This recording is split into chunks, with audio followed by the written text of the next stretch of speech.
আমি আমার বাসায় প্রধানমন্ত্রী তারেক রহমান, তার কন্যা জাইমা রহমান এবং কি তার ওয়াইফ জোবাইদা রহমান এবং কি বিদ্যুৎ মন্ত্রী তার পুরো পরিবার সহ একটা রাতের জন্য দাওয়াত দিয়ে তাদেরকে এখানে এসে মানে আপ্যায়ন করতে চাই।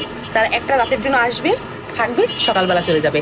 এটা আমার খুব মনের ইচ্ছা। কিভাবে পূরণ করি বলেন তো? কেন বলতেছি কথা জানেন?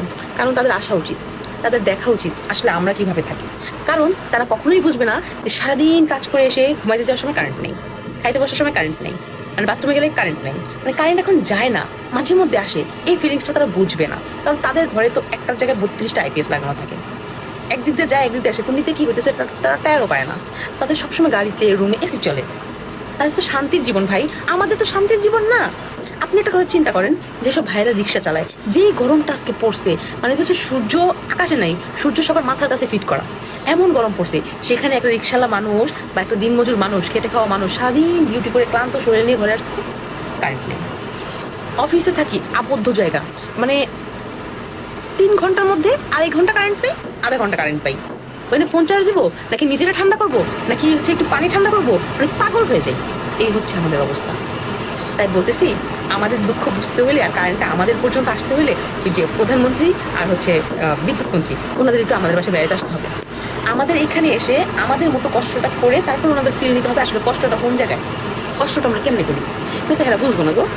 এরা খালি এক একটা সবাই চাই বলবো সবই তো ভালো আছে, কই কারেন্ট যেতেছে, সব অপপ্রচার, সব হচ্ছে অপপ্রচার, সব অপপ্রচার। এখনো কারেন্ট নেই, কারেন্ট নেই, কোথায় এখানে কারেন্ট নেই, এই সারা এলাকায় কারেন্ট নেই, পুরো এলাকা কারেন্টে, পুরো এলাকা অন্ধকার।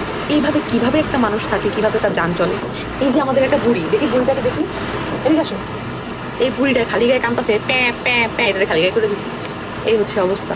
পোলা পানি ঘুমাইতে পারতেছে না, আমরা ঘুমাইতে পারতেছি না, ফ্রিজের জিনিস ঠান্ডা হইতেছে না, ফোনে চার্জ দিতে পারতেছি না, জীবন অতিষ্ঠ হয়ে গেছে। এই যে কারেন্ট আসছে, এই যে কারেন্ট আসছে, একটু পরেই কারেন্টটা চলে যাবো, একটু পরেই। মাহা গরম লাগে? হ্যাঁ, ঘাইমা গেছে, খালি গায়ে করে দিছি। তাই বলি, আমাদের দুঃখ বুঝতে হলে আমাদের কাতারে আসতে হবে। আপনার এসি ঘরে থেকে বুঝতে পারবেন না যে আসলে আমরা কোন পজিশনে আছি, কতটুকু কষ্ট করি, বুঝেন না এই ব্যাপারটা? মুখ বয়ান দেওয়াটা খুব সহজ, কিন্তু আমাদের লেভেলে যতদিন না পর্যন্ত এই নেতাগুলো আমাদের লেভেল থেকে করতে পারবে, আমাদের দুঃখ বুঝতে পারবে, ততদিন আমাদের ভাগ্য খুলবে না, আমরা খালি কষ্টই করে যাবো। আর আসলে 17 বছর যে চাঁদাটা নিতে পারে নাই, সেটা নেওয়ার একটা প্রসেস লাগবে না? সেই 17 বছরের চাঁদার যে একটা আক্ষেপ, চাঁদা নেওয়ার যে একটা সিস্টেম, সেই সিস্টেমটা পূরণ করতেছি কারেন্টের মাধ্যমে, বুঝছেন?